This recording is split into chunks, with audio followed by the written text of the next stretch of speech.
We can remember the decision that led to us leaving the Malheur Refuge the day the whole world watched. Our grievances to an overreaching government who refuses to acknowledge the Constitution was not being heard. Everyone told us we needed to move the battlefield to the courts. After a long battle, 7 defendants were all acquitted by the glory of God, in spite of a court system that tried endlessly to suppress the truth. However, in our impending trial, the court realized it could not insert a biased juror against us a second time.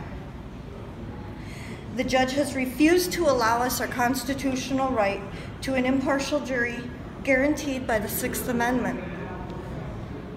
Instead, the judge has ruled that she will decide our fate. She works for the same government that is prosecuting us. So how do you think she's going to decide?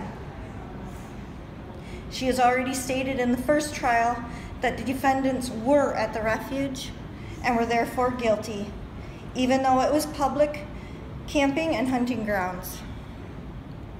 Our intent was to expose the corruption, and we reached that goal.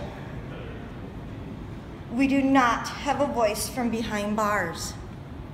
So God has directed us that our fight in the court is futile, and we must move our battlefield again. We must continue educating people on their constitutional rights before they are all but forgotten. It is not an old document that no longer applies. It was drafted by men that lived under very similar tyranny as we do today and desired to spare future generations of such a burden.